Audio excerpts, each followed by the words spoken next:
Assalamualaikum warahmatullahi wabarakatuh. Pada kali ini saya akan mempresentasikan materi PPT saya, yaitu topik 10 bahasa Indonesia, yaitu penalaran.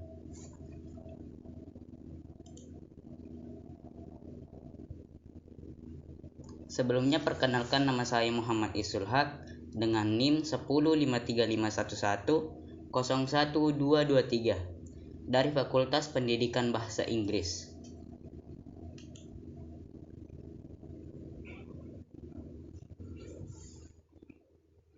Adapun pembahasan, yang pertama pengertian penalaran dan contoh-contohnya, yang kedua penalaran dedukatif, yang ketiga penalaran dalam bentuk silogisme, yang keempat contoh penalaran dalam bentuk silogisme.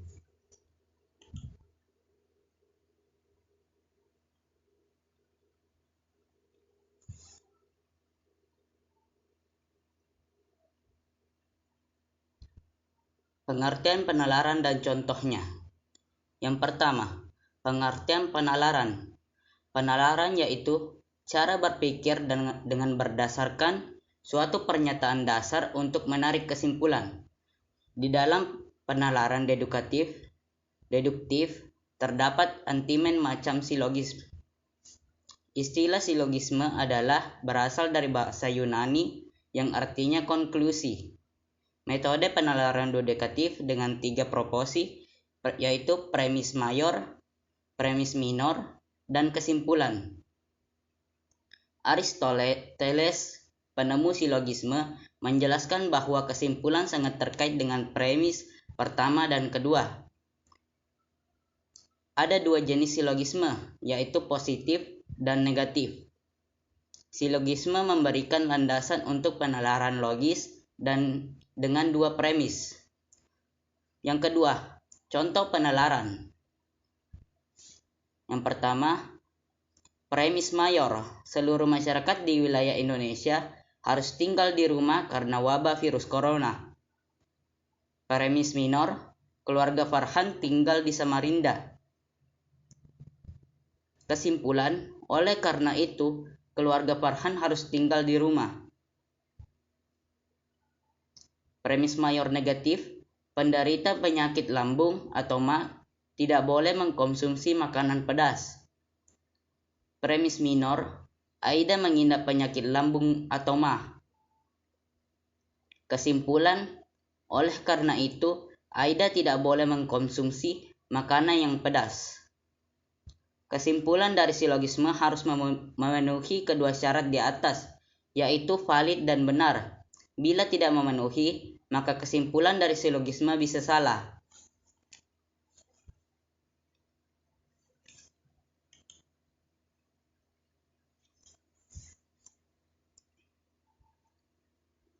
Penalaran dedukatif.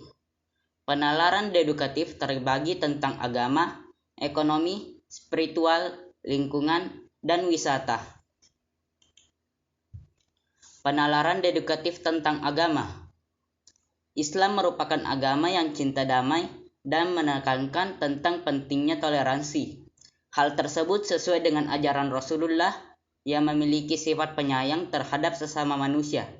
Makanya, ketika isu terorisme merebak, sejumlah tokoh Islam menegaskan untuk tidak mengaitkannya dengan Islam. Justru Islam dengan tegas menolak kekerasan dan lebih memilih musyawarah dalam menyelesaikan segala persoalan. Yang kedua, penalaran dedukatif tentang ekonomi. Produksi beras organik di sejumlah wilayah mengalami peningkatan yang signifikan. Tercatat, produksi beras organik mengalami kenaikan sekitar 15% atau 2.500 ton per tahun. Peningkatan produksi ini terutama dipelopori oleh kawasan Bandung Barat. Para petani di wilayah tersebut kompak menolak penggunaan pupuk kimia seperti pestisida dan urea. Lantas diganti dengan pupuk organik. Harga jual yang tinggi serta peluang ekspor merupakan penyemangat utama para petani untuk menggunakan cara-cara organik. Yang ketiga, penalaran dedukatif tentang spiritual. Ragam penyakit fisik yang menyerang tubuh rupanya berawal dari sifat dan perilaku buruk yang dilakukan secara terus-menerus.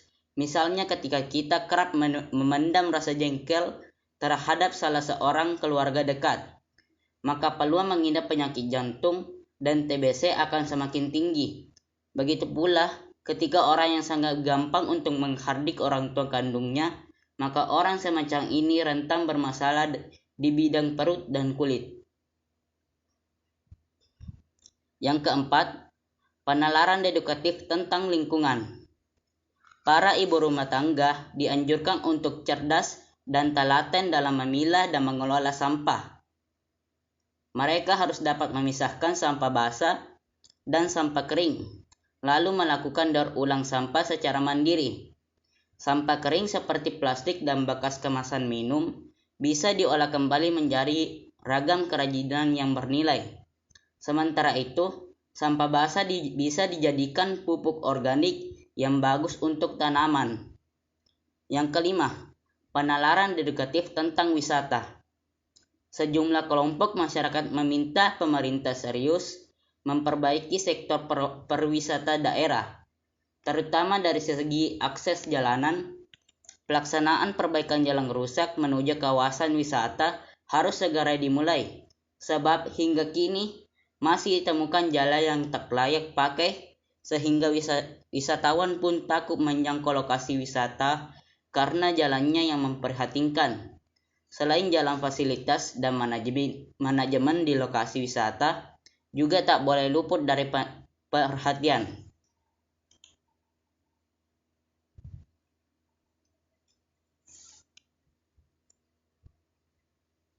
Penalaran dalam bentuk silogisme. Dalam bidang ilmu pengetahuan, silogisme adalah sangat berperan membantu pola pemikiran menjadi lebih tertib, jelas, dan tajam. Ini karena premis-premis dan kesimpulan dalam silogisme adalah secara tidak langsung memainkan peran menggolongan atau merumuskan pemikiran. Ahli dalam bidang ini mengungkapkan ada 3 jenis macam-macam silogisme. Ada silogisme kategorik, hipotetik, dan alternatif, serta disjungtif. Silogisme kategorik.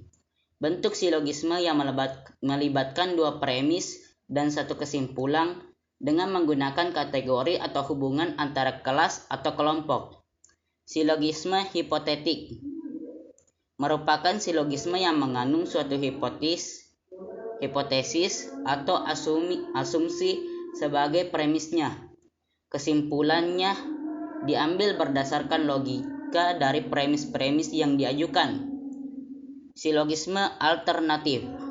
Jenis silogisme ini yang melibatkan 2 premis mayor dan 2 kesimpulan alternatif. 2 premis ini menyajikan 2 skenario atau pilihan yang mungkin, dan kesimpulan diambil berdasarkan salah satu dari 2 kemungkinan tersebut. Silogisme disjungtif. Silogisme ini melibatkan suatu pilihan atau disjungsi atau premis menyatakan bahwa satu dari 2 kondisi mungkin terjadi, dan kesimpulan diambil berdasarkan kemungkinan tersebut.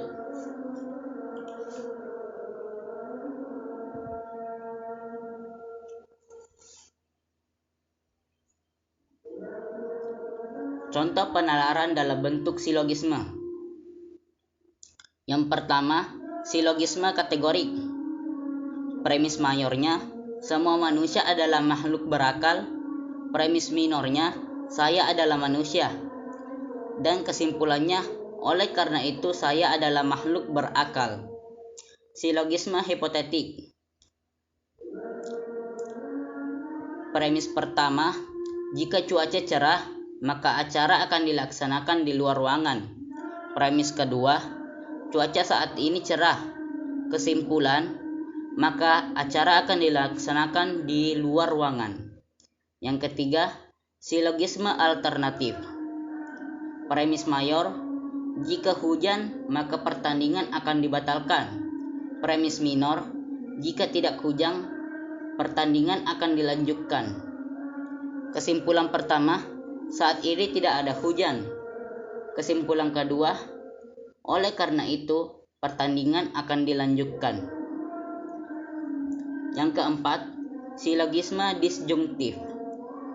Premis, hari ini akan hujan atau tidak? Kesimpulan pertama, jika hari ini hujan, maka acara piknik akan dibatalkan.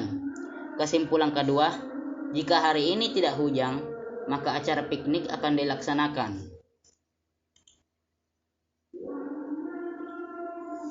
Rangkuman. Penalaran adalah proses berpikir yang logis dan sistematis untuk mencapai kesimpulan berdasarkan premis atau informasi yang diberikan. Penalaran deduktif merupakan proses mencapai kesimpulan yang pasti berdasarkan premis atau asumsi yang diberikan. Yang kedua, kesimpulan deduktif diambil secara logis dari premis-premis yang benar dalam penalaran deduktif. Kita sering menggunakan silogisme, yaitu suatu bentuk argumen yang terdiri dari dua premis dan satu kesimpulan. Terdapat beberapa jenis silogisme, antara lain silogisme kategorik, hipotetik, alternatif, dan disjungtif. Penalaran merupakan keterampilan penting dalam berpikir kritis dan pengambilan keputusan. Kemampuan untuk menilai argumen, mengidentifikasi premis, dan menarik kesimpulan secara logis sangat berharga dalam konteks akademis, profesional, dan kehidupan sehari-hari.